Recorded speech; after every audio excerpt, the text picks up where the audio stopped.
Hello, beloved listeners. Hello, beloved listeners. This is Adrian and Autumn. And Autumn and Adrian. And Autumn and Adrian. That's And Adrian and Autumn. I'm Autumn. I'm Adrian. And we are saying goodbye. We are ending our solidarity season. It's been an incredible season.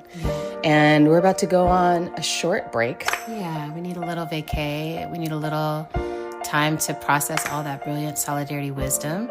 And we will be coming back next season with something to do with how we use our art to be our full selves in the world. Mm-hmm. We're not quite sure exactly what it's going to be, but it's going to be something about both of our artist lives. Something about art and this time. Yeah, something like that. Yeah, teaser. Mm-hmm. But we're going out with one last episode. Yes, so this is Huwaida from the Flotilla ship, the Gaza Freedom Flotilla. And I just felt, we live in a time where people are taking such beautiful, beautiful, brave risks and acts of solidarity that we had to bring that into the season. So that's where we're going. So enjoy this last episode, and we'll be back with you in a couple of months. We love y'all. Love you. Mwah. Bye. Bye.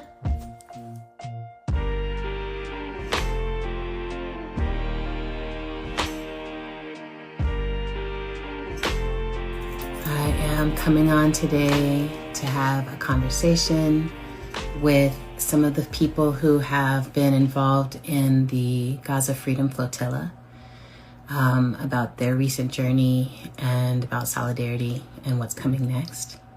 So I'm going to have Huwaida and Chris come on and have this conversation with me. I know we are in the wake of a massive loss yesterday. It's been massive losses every day. But we are really thinking about Anas and Mohammed, Musab, Mohammed, Mohan, and Mohammed, the journalist from Al Jazeera who were murdered yesterday by Israel. So we're in the wake of that. And there are more flotillas coming together. And so we really want folks to understand what this strategy is and how to support it. I don't know about y'all, but I did not sleep much last night after the news and wanting to just be present. So it might be a bit sleepy and a bit grief-stricken, but we're going to have a good conversation.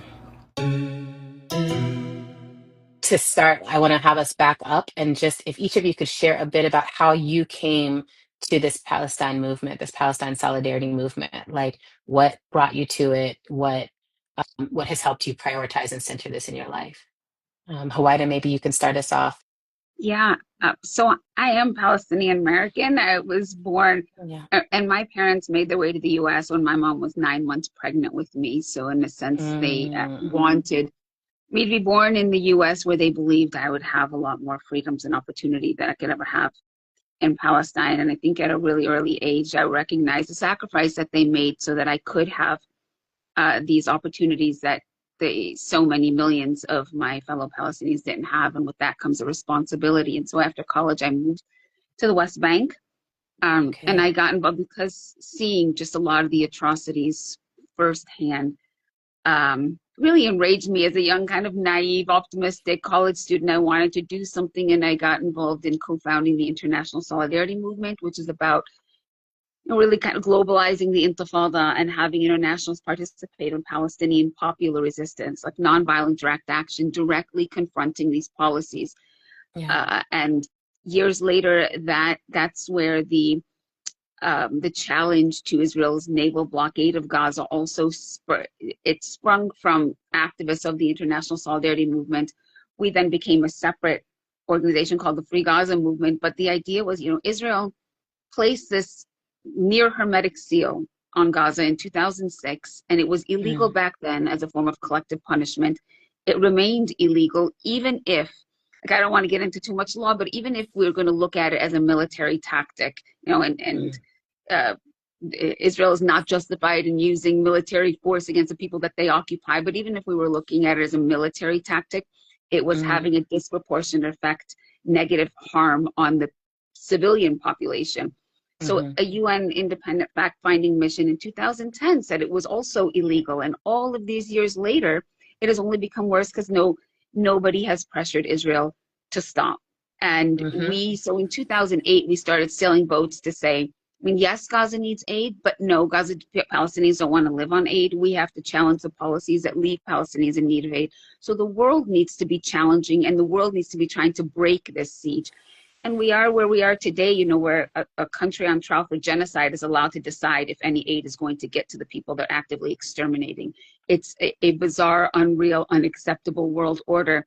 And so we continue to say, we're going to continue to sail. Don't just say we're sending aid to Gaza. That's not what the people want. They want you to stand in solidarity, calling for freedom for the Palestinian people. And so that's, we've been doing that for 17 years, unfortunately, but we're not gonna stop. Beautiful. Thank you. Thanks for answering that call and picking up that work. Um, Chris, you came into most of our lives as an organizer in the labor movement, pushing up against Amazon and really blowing people's minds in that space. And then you joined this movement and this work. Can you say a little bit about what brought you to this work and how it feels connected? Yeah, absolutely. I owe the credit to Huwaida, who I had 24 hours to make my decision to get on the $100, and I made it with no hesitation. But yeah, prior to me joining the mission, before October 7th, I was fortunate enough to be on a panel discussion with Dr. Mustafa Borgatti in Okay. Concordia University in Montreal, and he gave us an hour and a half of all the history from the first Nakba. It was a very beautiful panel. You can find it on my page as well, my Instagram. And Hmm. he invited me to go to Palestine before, and I didn't have the opportunity to go because everything happened on October 7th. But I found myself in Berlin, Germany, during the week of October 7th, and I witnessed in one of the largest Palestinian communities, where 30 to 40,000 of them reside over there. I witnessed for myself firsthand how they were treated by the Nazi police, dragged away from their children. We weren't able to scream "Free Palestine." We weren't able to raise a flag. And I remember the sirens being so loud that me and my comrade, we couldn't even have a discussion face to face. We couldn't hear ourselves talking because Mm, that's how much police brutality they were expressing. And I knew right there, as an American citizen, when I got back home to the U.S., I wanted to speak about my experience, and I did. And over that time, that I lost tens of thousands of followers. I was one of the earliest labor leaders to speak out about it. My labor union, we put out a statement early on, and I've seen how people attack me in my DMs, telling me, they supported me throughout the Amazon fight, but this is where they draw the line. yeah, And yeah. it just infuriated me and also motivated me to go even harder. So from that day and from those moments, I joined some of the student encampments starting at Columbia to try to Mhm. share my platform and amplify the message. And I Yeah. was fortunate enough to travel to several encampments and up until the point of when, once again, we were inspired by the Madeleine with Greta and all, other activists like Yeah. Diago and Gaz. And I tried to reach out to them while they were on the boat. Hmm. Obviously, I met them in company throughout my travels. Hmm. But, I knew they were going through their things. And fortunate enough, I was able to get in contact once again with Huwaida, who invited me to come on the Hundela mission. And I was, once again, no hesitation. I had 24 hours to have a conversation with my children, and I made sure that I explained to them that I love them, and I'm doing this for their future.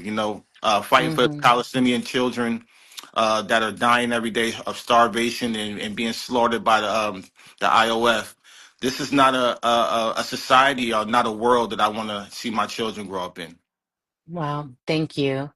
Um, Can y'all share a little bit about the history of the flotilla? Yeah, like the idea of doing a flotilla, what it means to be coming by water, what it means to, as you're gathering, because I noticed that each flotilla has a large international presence. It's really important that folks are naming, like, we're representing this country, we're representing that country. There's supplies on the boats. There's an effort to really break the siege in this way. Can you just talk about where this idea came from, what the history is of it that sort of led to this being the tactic right now? So it was. really back at the end of 2006 when Mm. Israel had decided to close off. It has always controlled Gaza and what gets in and out and people getting in and out, but it put like these unreasonable and just punitive restrictions on what could get in and out, that human rights, humanitarian organizations were writing reports about the devastating effects that Israel's closure policy had on Gaza. It had devastated the economy. We were seeing rising rates of malnutrition in children, anemic pregnant women. People were dying because they couldn't get the medications that they needed. Israel wasn't allowing them out to travel to get medical care that wasn't available in Gaza. And again, nobody was doing anything. So one of our activists with the International Solidarity Movement, he just kind of threw out this idea, hey, why don't we try sailing a boat to Gaza? Yeah. Which, at the time I was like, that is crazy because we don't have a boat. We don't have money to buy a boat. We don't know the first thing about boats. But then, we were looking at, and again, it's like, you can't get to Gaza. Israel just controls everything and nobody was doing anything. And so really a small group of people began to work to try to fundraise to get ourselves a boat, because nobody's going to lease you a boat to go, Right. challenge the Israeli Navy. Right. And it was the summer of 2008. 44 of us came together. We represented about 17 different countries. We had students, medics. We even had a member of parliament. We had writers, journalists, just average people from around the world. And we're saying, like, look, we constitute no threat to Israel. We want to get to Gaza. The Palestinian people in Gaza are inviting us there.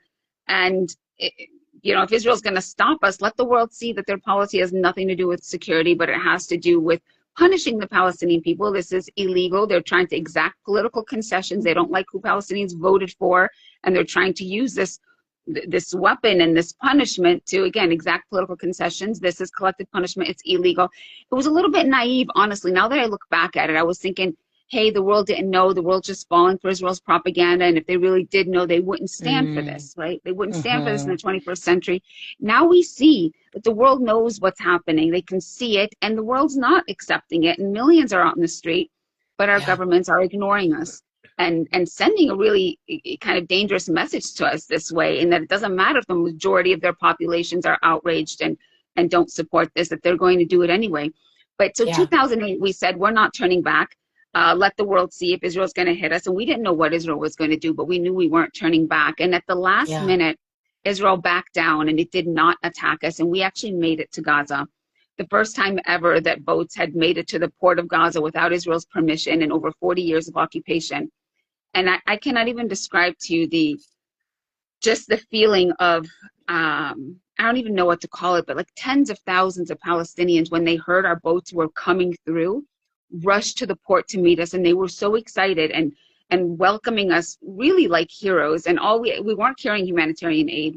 Our boats barely carried us, but we were coming with a stronger message, in that we're challenging Israel. Like, we will challenge the Navy to try to get to you, and we are going to keep doing this until we break the siege. And we promised Palestinians in Gaza that we're not going to back down until we manage to open a sea route to Gaza, and we left with that promise. But one thing and I continue to marvel at, and I can't articulate it in the way that does it justice, but anyone who's followed really how Palestinians have been portrayed in popular culture, in the media, especially in the West, we're violent, we're terrorists, we're all of these. But there is like so much love and welcoming and gentleness in Palestinian society that is unnatural. It is actually hard to describe how it can be, because for their entire lives, over 75 years, Palestinians have known nothing but the cruelty of Israel's really extermination policy of settler colonialism, and the indifference of the world. So how they can still be so welcoming and loving to people coming from outside is just, it baffles me. But I really felt that, and I think all of us were really moved by that. And we made a promise that we wouldn't stop, and here we are. It's sad that it's 17 years later and still it's worse now than ever. But that's how it started, and we kept sailing. And you're right in that we focus on internationals being on the boat because we're telling our own governments, like, you're not doing what you need to be doing. We're on this boat actually trying to implement and uphold international law. trying to put pressure on our governments to act by our presence on these boats, and they continue to fail. Like our boats, the Handala and the Madeleine, Chris, we were flagged by the UK. We were flying under the UK, sailing under the UK flag. This means that those two boats were UK sovereign territory that Israel attacked in international waters, and the UK has been silent. Mm-hmm. Unfortunately, I was in high school when they started, but I can tell you, I want to thank one of my teachers who had me in summer school. Even as a kid, I questioned our government. When I survived, the 9/11 that happened over here in New York City. My mom was working in New York City at the time. As a kid in middle school, it happened. And my teacher came to our classroom in the summertime, and he told us to don't watch the news. He told me to watch this documentary called Loose Change. And I watched it, and you can say it's conspiracy theories, you can say what you want. But when I watched it, it gave me a whole different perspective on the Islamophobia that we were creating in our country, the type of division that our government was formulating, and even attacking the Middle East from from decades ago. This was all by design. So right then and there, I always been on the side with the people. I never believed in our system, and I can tell you, as a black man from America, the system has never been in our favor. And of course, when I went up against Amazon, me being put in prison, organizing against Amazon, the same thing that I was facing the fate when I joined the Hundela. It just reminded me of why we have to continue to fight as regular civilians. We have to hold all of these entities accountable, especially our government. Yeah, beautiful. So I want to hear from y'all both a little bit about the actual experience on the Handala. Like, what happened? How did you organize this particular team of people for this trip? How far did you make it? What happened once Israel grabbed y'all, got y'all? Chris, particularly, I was keeping up with you through folks and just hearing a lot about what was happening to you. It's really scary from outside, but also so many people were focused on y'all and sending prayers and protection and everything around you, but we were all outside the experience. So I'd love to hear from y'all a little bit about what happened on the boat, with the boat, and directly after. Do you want to start, Chris, this time? Sure. I'll start with I know everybody want to hear about the assault situation, and so I'll start from there. After we were intercepted, we had to travel. I believe it was about 12 hours with the IOF before they transferred us over to the immigration department, immigration authorities in the morning. But the entire time, for those who don't know, they have a camera crew with them. They're trying to get these propaganda shots. Like they did with Greta and the Madeleine with the sandwiches and water, but they knew we were on a hunger strike. They even announced it when they jumped on the boat. And Y'all when had we all decided to do that the whole boat had decided that if you were intercepted and captured, you would hunger strike until you were released. Yeah, Yeah. and we also decided even prior. We didn't.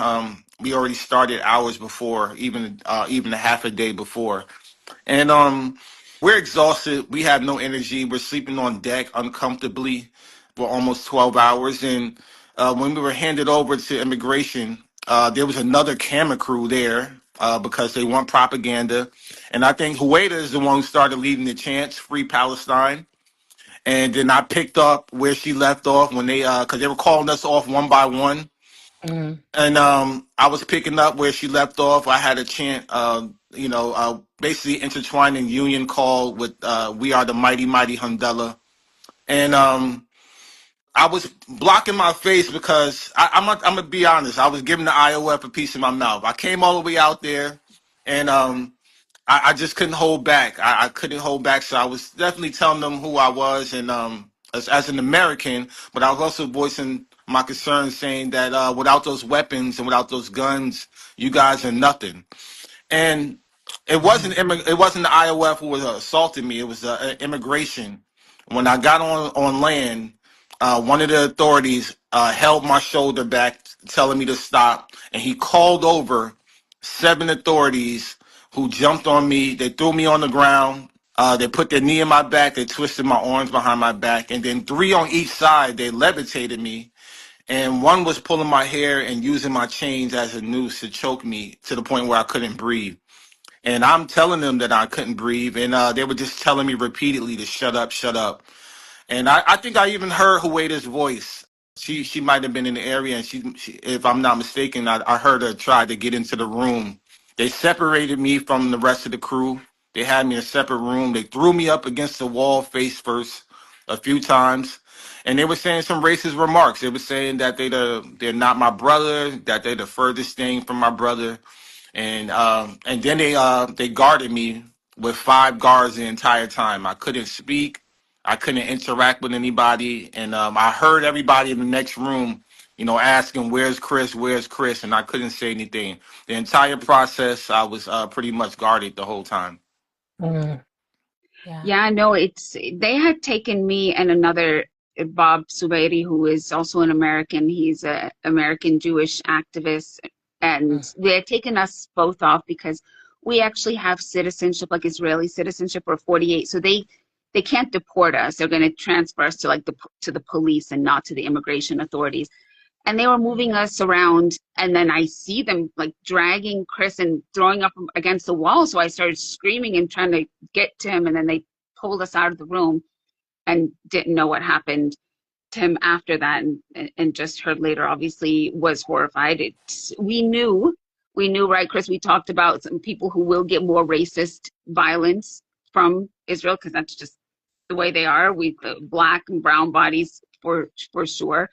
And we try to make sure as much as possible to have that solidarity. But, as Chris said, you have all of these forces around you. They have their guns. There's only kind of so much you can do. But emotionally, we were tried to be as prepared as possible for that in terms of knowing, we're all on hunger strike together. We're all going to, as much as possible, have each other's backs. But there is this tension, too, like Adrian, you said, you all were kind of focusing on us and sending us prayers and love, which we appreciate, but we also feel like we need that because we want the world to see that, yes, we need to challenge and break this siege. And we know that obviously eyes help keep people safe. But at the same time, we know that what's happening, we know we need to keep our eyes on Gaza and what's happening there. So we're always saying, definitely eyes on us, but eyes on Gaza, and eyes on why we even have to be doing this in the first place. Why are our governments not doing this? And not only are our governments not doing this, they're actively working with Israel to try to sabotage us, to try to stop us. The American government they were terrible. Like Chris said, they even talk to you, and we ask for them. We're like, we want to talk to, I don't know how many times Chris and the others asked to speak to the American consulate. Some consular reps, like the French or the Australian or whatnot, they were actually at the port awaiting their citizens. Made all kinds of, it made all kinds of administrative whatever procedures or whatnot to help their citizens along, visited them. The Americans, nothing, even though we repeatedly asked to see them. And like Chris says, the Americans were, Chris was the last one out, him and Tunisian.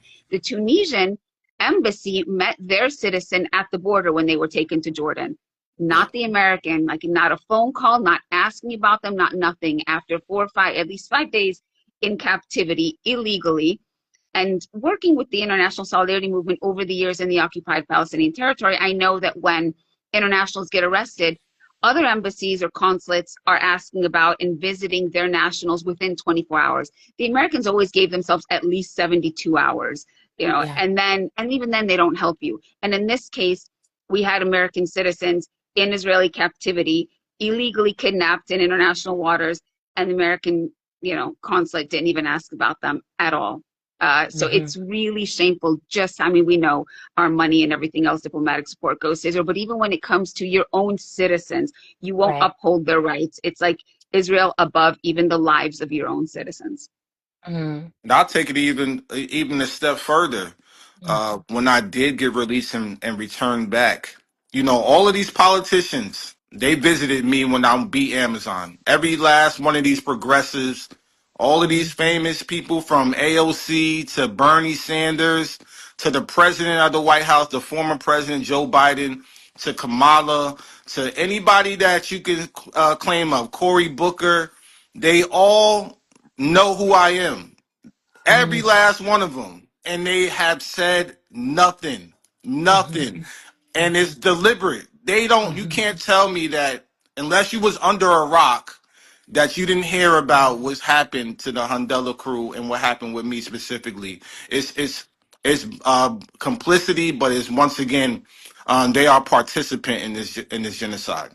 Yeah, I think this is such an important part for me. It's such an important part of really helping people who, especially if you don't have a history of understanding direct action or nonviolent direct action, so much of why we do these actions is to push forward so that people can actually see the response and non-response made very clear, right? That it's like if you are not moved just by seeing what's happening to Gaza, then look how this entity will treat the people who try to show up for Gaza, who are people who may look like you or come from the same background as you. See, it's the entity doesn't care about these people. Actually, the entity wants to destroy this place. And it feels like there is a tide turning right now. Like I can feel a global shift of people being like, oh, like the thing y'all have been saying for 2 years, 10 years, 20 years, 50 years, we're starting to see it because of how Israel's responding to these efforts to bring aid, to break siege, how it's responding to people who are not Palestinians, are not Hamas, are not anything. It's like you're still treating all these people with no humanity. And that's part of why we do these direct actions, right? Is to be like, you need to see the truth so that you can change your own behavior, right? So because of that, I know that this strategy is not going to stop. I feel like it's just starting. It's going to escalate more. And so I wanted to ask you all about that is what's next for the Freedom Flotilla? I've seen the Global Samud Flotilla coming, and what can people who are watching this and who are like, I want to go or I want to support, or I want to be, like what is the best way to be in solidarity with this strategy? What is the call to action? Like, I'd love to hear from y'all about like, so this is inspiring. This is moving us. This is an advance. How do we keep pushing it? Yeah, so there have been, even though we've been doing this for 17 years, and in 2010, actually, Israel launched a lethal attack on our flotilla and Mm-hmm. killed 10 of our volunteers, like executed. One of them was an American citizen that a UN independent fact-finding mission found was most likely executed. And the US not only did nothing about it, but when the report came up in the Human Rights Committee for a vote on it, the US was the only country to vote against adopting the report. They didn't have a veto, so the report was adopted, but they had a citizen executed. And then, that Furkan Dugani was Turkish American, and his father tried to file a lawsuit against Israel and Israeli leaders at the time in U.S. courts, and the American government intervened to say, Israel has sovereign immunity. I was on that flotilla. I was on an American flagged ship, so Israel attacked U.S. sovereignty. It terrorized us on board. We had one woman who had her nose broken. My head was smashed into glass, like we were beaten up and taken again on American soil, really, since we were flying an American ship. We tried to file a lawsuit. Again, the U.S. intervened to say, like, no, Israel has sovereign immunity. Like, they're not, again, going to stand up when their own sovereignty is attacked in international waters. Did nothing. But I think because of, I'm pretty sure because of just the horror of what's happening in Gaza, the live stream genocide, so many people are awakened now and frustrated and taken to the streets, but also feeling like we're not doing enough and we want to do more, and have been inspired by both the flotilla. So I think more times than in the previous years we've been doing it, there's been an attention on it that has awakened people's imagination. And so all these different groups now have said that they want to do the same. And it looks like it's coming together in the Global Samud Flotilla. As the Freedom Flotilla Coalition, we're not officially a part of it, but we're trying to help. We know that most of them have actually never done this before. We want it to succeed. There are a lot of things that people have taken into consideration, especially if we get a lot of boats onto the water, because, it did not kill any of us. It was trying to do its propaganda piece, as Chris talked about, but it has killed us before. And if they see a significant escalation, then it is going to be that much more dangerous. So we are helping behind the scenes. Mm-hmm. We support all efforts to try to break the siege. But I want to say one thing that's important. I mean, it's Yeah. obviously important for people to get on the water and to be in these boats, but it's usually a small number, and there's so many more, millions more, who we very much believe are a part of it, even though not physically on the boats. Because we had the Hangala 21, but if it wasn't millions, as you said, watching and pressuring and sharing our content around the world, then our action wouldn't have been, it would have meant not Yes. as much. I wouldn't Yeah. say nothing, but it wouldn't have been as powerful. So we do need bodies on the sea, but we need so many more to be sharing our content and supporting in other ways. So people, the Global Samud Flotilla, people can get in touch with one of they have different Yeah. branches. People can feel free to get in touch with us, the Freedom Flotilla Coalition. We are planning also our next action. We Yeah. are, after each action, we debrief and analyze and whatnot so that we can do the next one stronger. And we're doing that now and planning the next action. So Freedom Flotilla, Mm-hmm. I believe it's freedomflotilla.org. We have a U.S. and the Freedom Flotilla Coalition is a coalition of a bunch of different national civil society organizations. So we have a U.S. component. It's called U.S. Boats to Gaza. Go look us up. If you're in the U.S., contact us. If not, on Freedom Flotilla Coalition, you can see all of the different members and contact Mm-hmm. your local group and figure out like what local support is needed and how to be involved, even to apply to be on a future boat. I want to say to just folks who are tuned in here, who watch this conversation or listen to it in the future, there's also, I think sometimes we get in these pockets with social media where it's like, okay, I'm in my little pocket, my algorithm, and so I'm sharing, but I'm sharing to people who already see, already believe, already know about this. So something I have found to be really helpful is to take the things that most move me or most inspire me or feel the clearest actions and make sure I'm actually texting or emailing or forwarding them to people who are not following me here, are not necessarily open to this. People who I'm like, who they're like, Adrian, you're way over there. I'm like, Come, there's a reason I'm over here, right? And Chris, when you said that thing earlier, you were like, people initially reached out to you and you're like, I was down with you when you were doing this labor struggle, but now you're doing this other thing.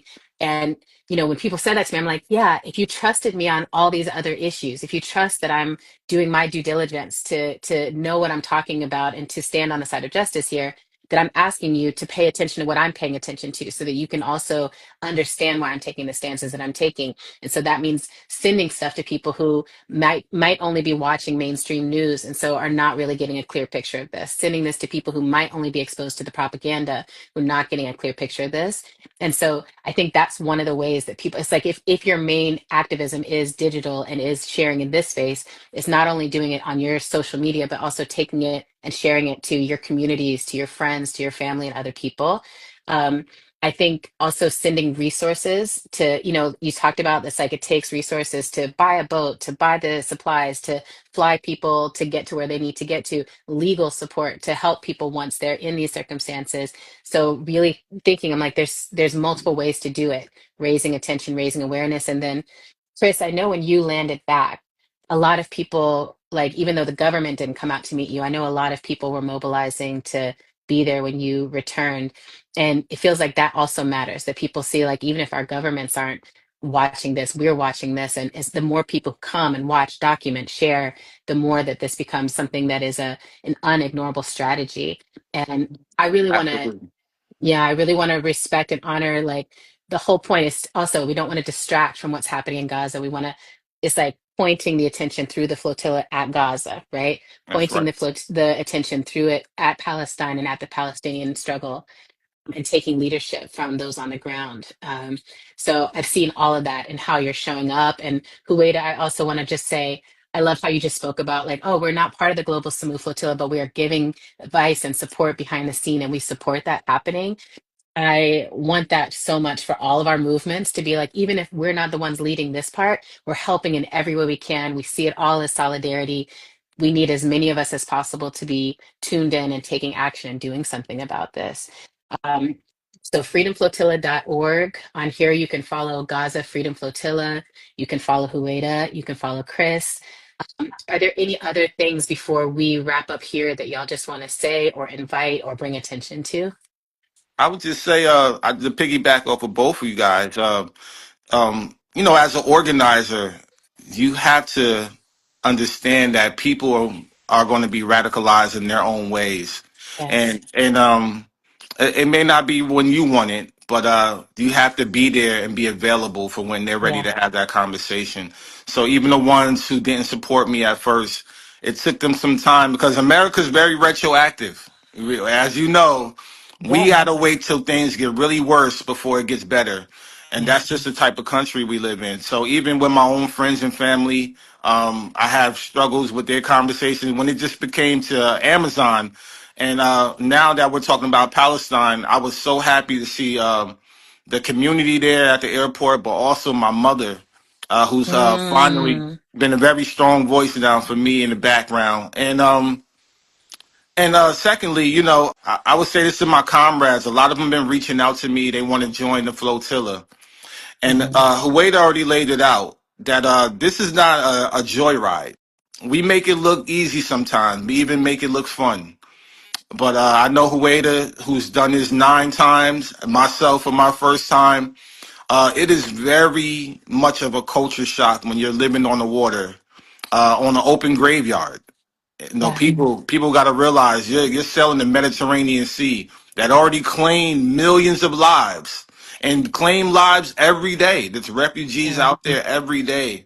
You got to be mentally prepared, more than physically prepared for everything, even leading up to getting to Gaza Yeah. and being intercepted by Israel.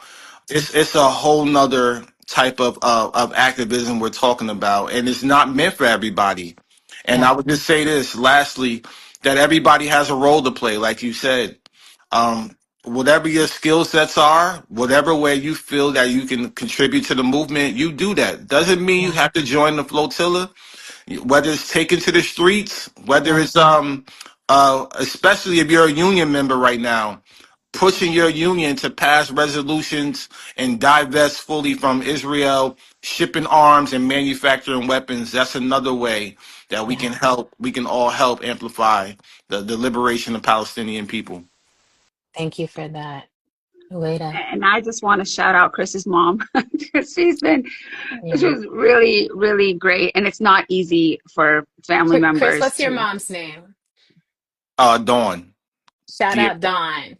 yeah. yeah, Thank Thank you. you to your mama for having you and for growing with you.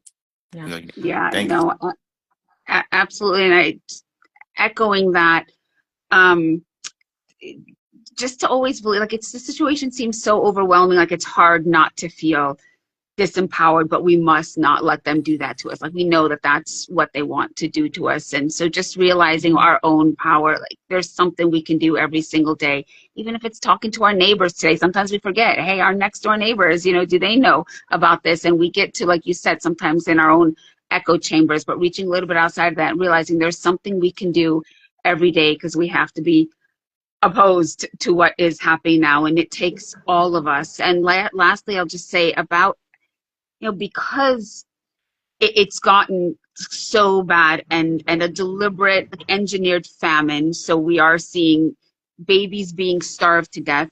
Then now we're seeing some politicians be like, okay, we have to get food into Gaza. And this I don't want to say fake concern, but in a way it is, and Yeah. reducing it to get some food to these starving babies, while at the same time voting to continue to send aid to Israel. Like we cannot let them off the hook.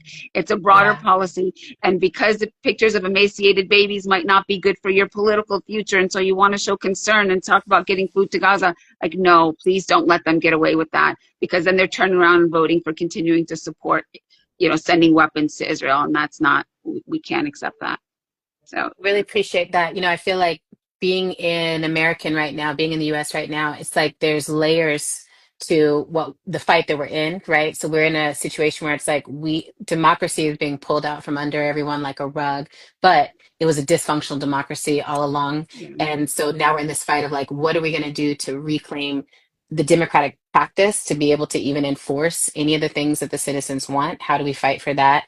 While at the same time being an active struggle for the things that are happening right now around the world, including Gaza, including the Congo, including the Sudan, including all these other struggles that tie back to the US, right? And I feel like so many people are awakening right now. Chris, I really want to highlight what you just said, because for those people who've already been awake and talking about this, for folks who are like, I've been doing this for 17 years, it can be hard when folks are like just getting there and being like, okay, now I see it, or I'm starting to see it.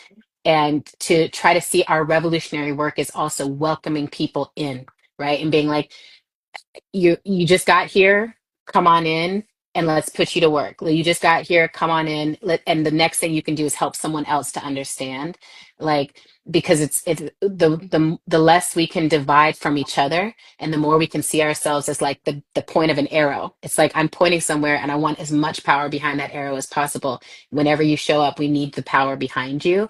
It's not everyone's work though. I'm like, if you find that every time you try to talk to someone who just got here, you can't handle it, I'm like, okay, that's not your job.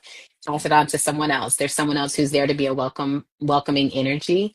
But we do need to keep growing this thing. Like, we need to harness this momentum so that we can actually not just stop this moment, but stop the entire occupation and actually see a free Palestine in our lifetimes. I'm so grateful to both of you. Deep respect Thank to you so both of much. you. Passing Thank you. protection and safety over you and over each future flotilla. Sending you love. Thank you. Thank you so Yeah. much. Shake these bones over there, shake these bones, shake these bones over there, shake these bones. Shake these bones, shake these bones over there, shake these bones, shake these bones over there, shake these bones, shake these bones over there, shake these bones. Help me, help me, help me, help me. My bones are outside of my body. Help me, help me, help me, help me. I'm running down the street. Oh, help me, help me, help me, help me. My bones are outside of my body. Gotta tackle myself to the ground. I gotta shake these bones, shake these bones, oh, I gotta shake these bones, shake these bones, oh, I gotta shake these bones, shake these bones, oh, I gotta shake these bones. Shake these bones, shake, shake, oh, I gotta shake these bones, shake, shake.